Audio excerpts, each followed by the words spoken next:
No on Prop 53. So I hope Teachers, firefighters, and nurses, yes on 51. Yes on 64. Oppose the California safety tested, tried, and true. Proposition 52 yes, on the 52. November ballot does two good things. I'm Chris Ancarlo, and this is Propositions. Positive for Howard Marks.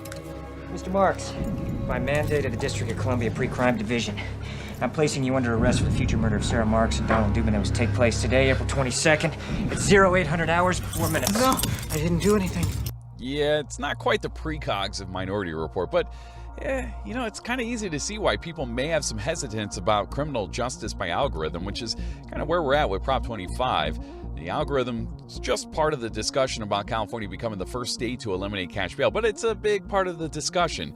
This measure is unique on this year's slate of propositions in that it's the only referendum. Prop 25 is actually known by another name, SB 10 or Senate Bill 10. The doors opening on bail reform. SB 10 was quickly passed by the Assembly and Senate this week. Well, paying money to bail out of jail in California could be a thing of the past. Seriously, a bill that will change the criminal justice system is now sitting on the governor's desk. But if inked into law, it could ultimately shut down the bail bonds industry. Bail bonds companies are breathing a bit easier tonight. A new law eliminating cash bail has been put on hold, with state officials now saying voters will get the final say on the matter in 2020. End cash money bail. We have come up with an alternative that avoids the unjust and unfair cash money bail system, that protects public safety, that makes sure people are treated justly and fairly. Democratic State Senator Bob Hertzberg of Van Nuys was one of the architects of SB 10. He says his quest to reform this aspect of the criminal justice system started several years ago. And I saw what happened in Ferguson, where people were getting arrested and stuck in jail. That informed my thinking a lot, and then subsequently to bail. I remember my father was an old jailhouse lawyer here in this jail, actually right over here a couple blocks away. You'd give $200 to the clerk, you'd come back, you'd get you $200. Now it's turned into a predatory lending industry. But American Bail Coalition Executive Director Jeff Clayton says the reform struck more like a thunderclap. Voters need to know that the entire history of California's bail law was rewritten in a period of 6 days. We found out on Friday that this language was going to happen, and it became law on Thursday. Hertzberg says that change, it wasn't brought about so suddenly. Nevertheless, he says opponents of SB 10 were quick to strike back with a drive to gather signatures for a referendum and a well-funded campaign to push for the defeat of the legislation. And so in this case, it's nearly $10 million that's been raised by the surety companies, the insurance companies, and the bail companies that want to overturn the law. And that's how we find ourselves here, discussing Prop 25. Well, here's what happens. Basically, 100 years ago in California, there was a lot of corruption, and we came up with the initiative process and the referendum process and the recall process, all three together. Recall, like we've seen with the governor, with Schwarzenegger being elected, the initiative where voters get out, whether it was Prop 13 or some of the initiatives you see on the ballot, whether it comes legislature, and a referendum. What's a referendum? A referendum is where the legislature passes and the governor signs a law, and then a group comes out and gets signatures and says, no, we want the people to vote on that law. Since this is really about SB 10, we're going to start with the fight over that law. As we heard a minute ago, Clayton says the law moved at the legislative equivalent of a jump through hyperspace. And frankly, the move to expand preventative detention in California was something that was not anticipated on that Thursday, but became law the following Thursday. I know what you're thinking. What's preventative detention? Absolutely. That's the government's ability to deny bail, something dreamed up by then Deputy Attorney General William Rehnquist in the U.S. Department of Justice in the 1970s. Later affirmed his own decision that the government could deny bail to people based on forecasting that they're dangerous to society. And that was something that was antithetical, I think, to California's system of criminal justice. And like I said, a week later, it became law. Okay, what does that have to do with no cash bail? Well, here's the thing. If you don't have a cash bail system, you have to lean on a risk assessment system. And that system would keep suspects with a high likelihood of committing another crime or a high likelihood of taking off in jail. That already happens now in certain cases. Bail can be denied in particularly violent cases. Actually, now that I think about it, this is a good time to review the bail system. So just a quick surface level here. Let's say you get nabbed for bribery of a councilman in LA County. That's a good one for LA. The bail schedule recommends $25,000 bail. And if you don't have 25 grand laying around, allegedly, because you gave a bunch of that money to a councilman, then you have two options. Number one is to stay in jail until your trial, or pick up the phone and call a bail bondsman.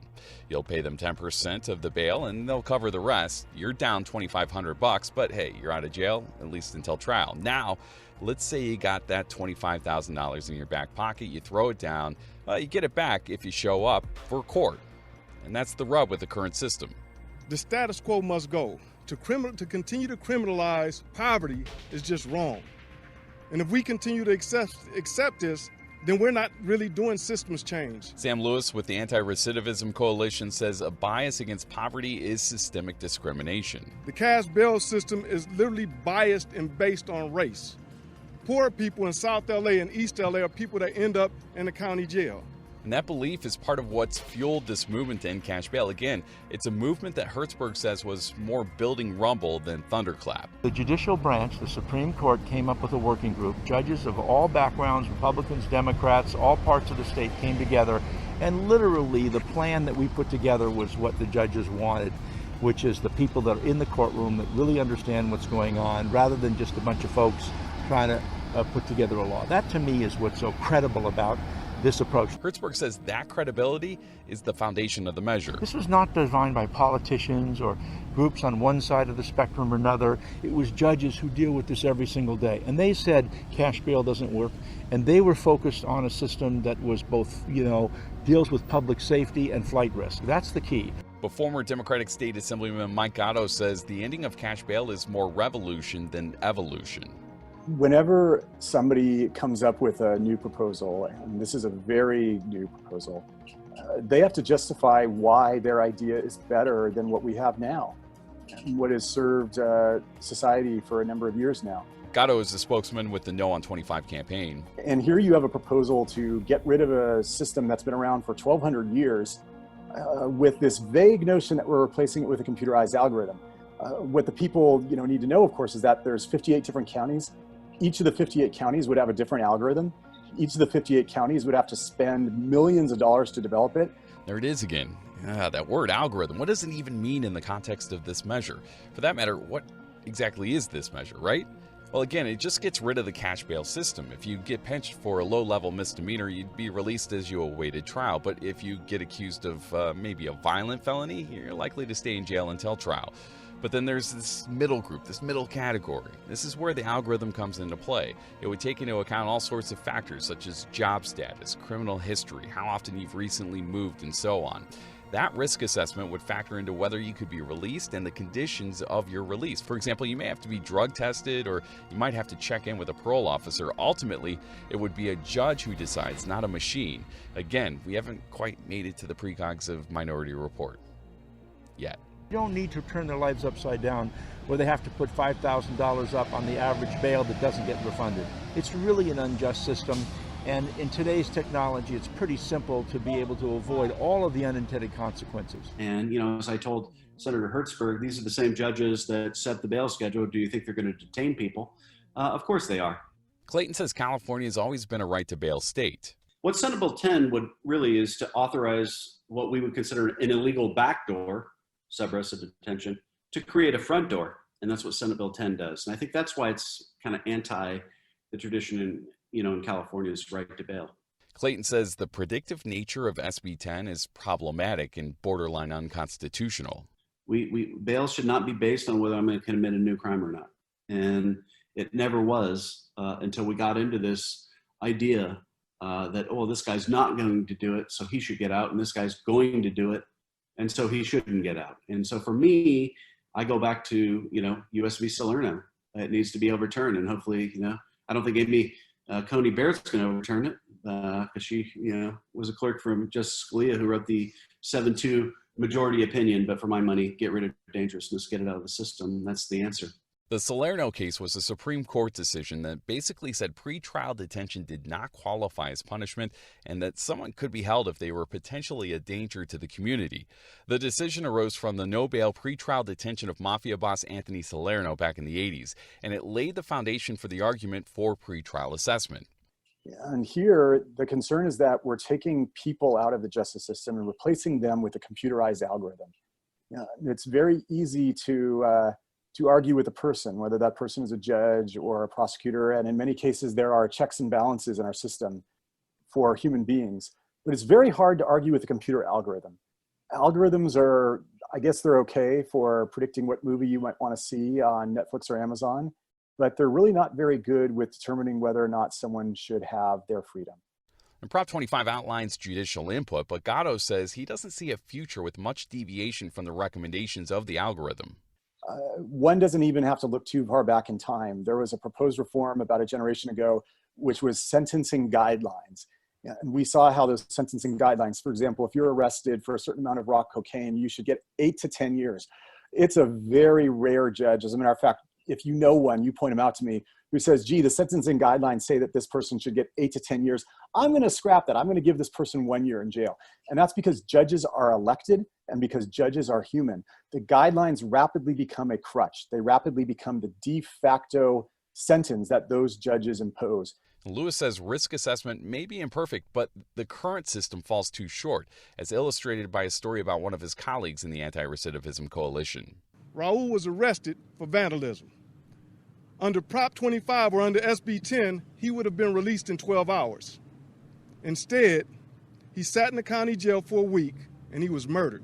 The core argument against cash bail is that poorer people tend to get trapped into the system, and they often end up making a plea deal, guilty or not, just to get out of jail. That's what happened to Stephanie Jeffcoat. Unfortunately, due to my family's lack of finances, I was forced to take a plea for felony charges. What I didn't know at that time was that by taking that plea, there would be over 4,800 collateral consequences that would follow me for the rest of my days. She says pressure mounted with each day of being locked up. Caused me to have to be away from my kids, not being able to be there to support them for their birthdays, missing out on Christmases, just because I was not able to bail out. But Clayton says there's no indication that the no cash bail system would avoid such a scenario. Well, I think the concern is the use of the algorithms and transferring that away from judicial discretion. I always get the argument that, well, judges are racist, so therefore, we need to move away from that. And I think that tastes evolve. I think people evolve, and I think the people in those judgeships evolve. And so I would trust human beings more so than I would, these algorithms, which basically lock in past historical data. Critics argue that because arrest rates have been higher for blacks and Latinos, that the algorithm is already weighted against those communities. And Clayton argues that prediction of behavior is fraught with unconstitutional implications. I think historically, and you look back over a couple of generations, the 1960s, the idea of dangerousness alone was not a concept, that we would forecast human beings' future behavior and base any consequence of the criminal justice system based on that. And so I have no hope that we're going to be able to predict dangerousness to any degree of constitutional or scientific certainty. And, for most people in the bail industry, they like dangerousness, but we need to get rid of it. But Hertzberg says this is a fight less about predicting someone's danger and more about treating people according to the crimes they stand accused of committing. If you've got a broken taillight and didn't have your driver's license, you get stuck in jail, there's no flight risk there, public safety risk. If you were drunk in a bar or whatever and got arrested, there's no flight risk, and those people's lives are turned upside down. And so for the cases that are tough cases, big felony cases, the judge gets to make a determination about whether people stay in or don't stay in. The justice system under 25 would be less connected to the dollar sign. What you do is you have people that should be released and have their lives not turned upside down getting out, and people who should stay in. And because this system is based upon public safety and flight risk, not based upon how much money you have in your wallet. And on the question of money, Clayton says the motivation to fight SB 10 is about protecting the industry, but also protecting the Constitution. As a industry that interfaces with the constitutional right, it's not just about the bottom line. If we focused on that, we would be advocating to criminalize things that wouldn't ordinarily be criminal, which has been my policy since I took over. We are not getting into the severity of the crimes or the severity of the bails. He casts this as a battle over the 8th Amendment. Our job is to help people get their right to bail. And the old lady on Kearny Street in San Francisco was created for that very reason. It was the first bail shop in the United States of America, the friend of the friendless. And so if we forget that, then we lose everything. And of course, there's corporations involved and all that sort of thing now that perhaps there weren't then. And I think even if you were to say there was no commercial bail in California, you would still say that the right to money bail, the right to monetary bail, the associational right for me to post your bail is still important. And I think that's where we've gotten. And of course, obviously I've been demeaned, 9 ways to Sunday for that, but I believe in the right to the 8th Amendment, and I'd still be fighting for it even if I wasn't making money off the bail industry. The 8th Amendment, by the way, just one line: excessive bail shall not be required, nor excessive fines imposed, nor cruel and unusual punishments inflicted. Now, Clayton points to the coalition that's built against Prop 25 as proof that it simply isn't a question about financial motivation.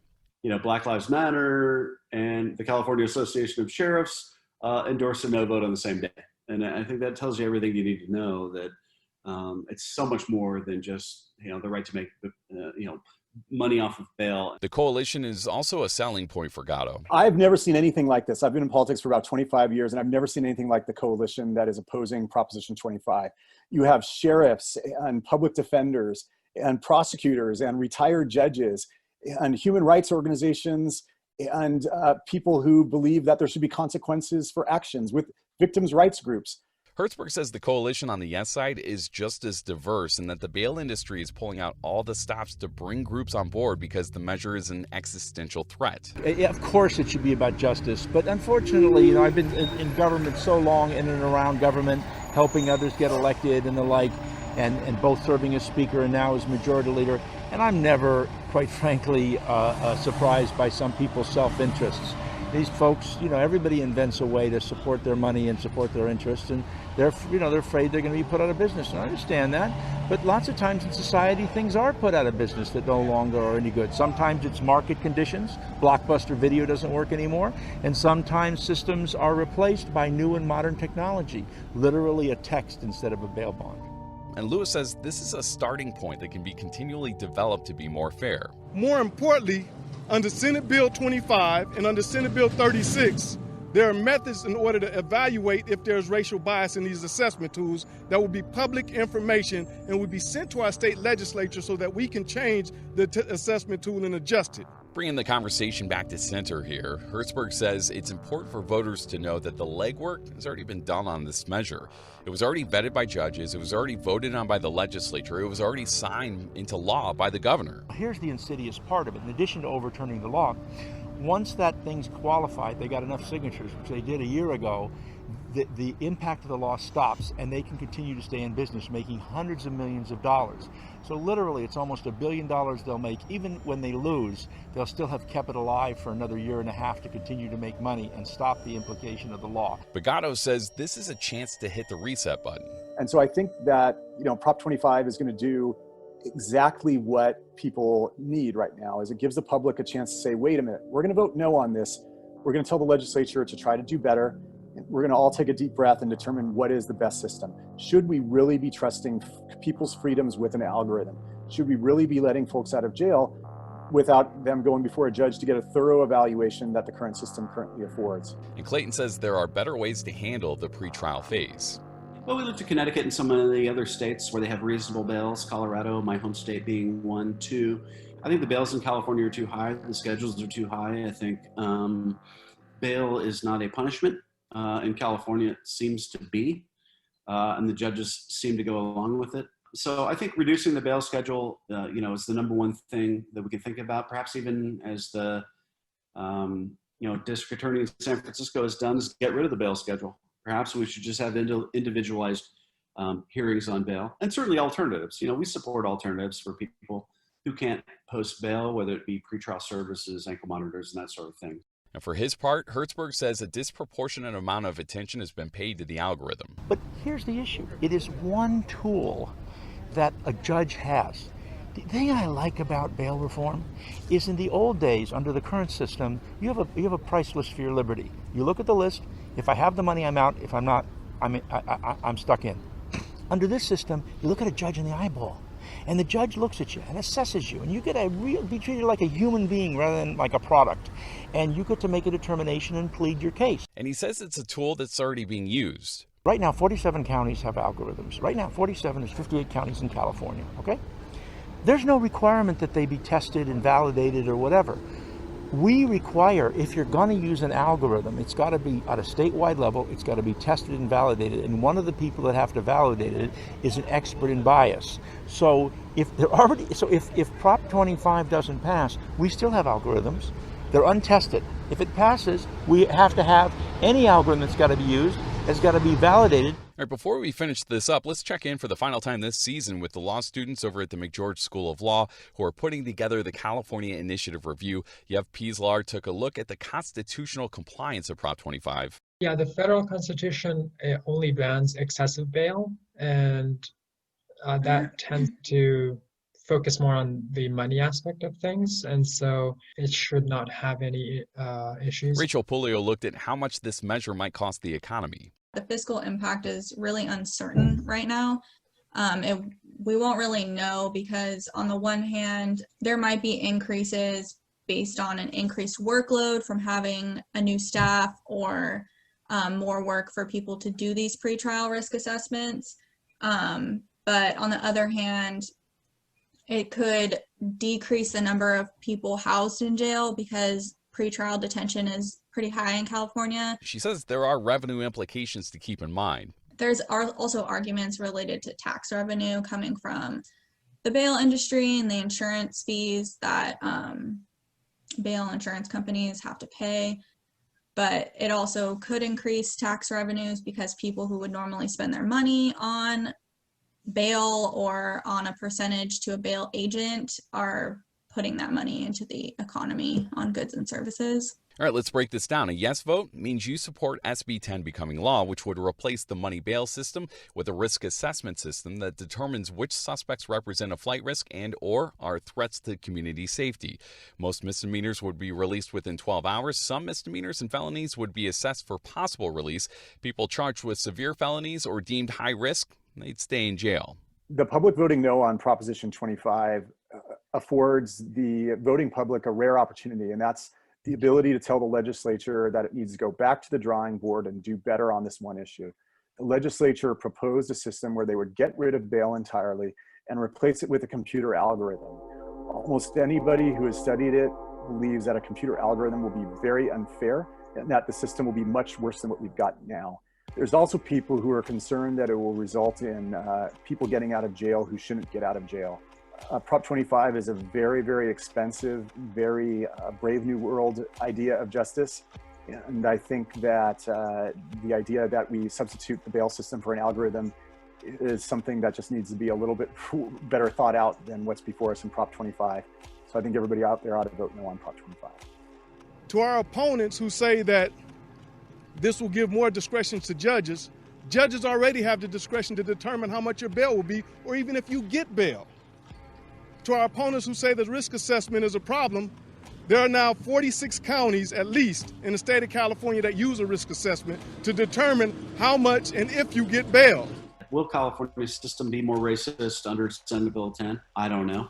I think there's certainly reason to assume it might, and that it will entrench prior racial disparities as a matter of mathematics, more so than a matter of preference. And so I would say, let's get a more diverse bench. Let's get more diverse prosecutors. Let's get more diverse public defenders, and I'll trust human beings more than I will a computer. But right now, this is the bail industry with their money, literally near $10 million. Just in the last couple of weeks, another $525,000 coming in from the insurance companies and bail companies in order to defeat the will of the courts, the governor, and the legislature. And we included even one Republican who was voted for it in the Senate. So, yeah, well, I don't think it's a radical change. I think that the answer to the question is, we had this bill up in 2017. We held off to wait for the court's decision. The court spent a year studying this, and they don't, let me tell you something, judges are not radical agents.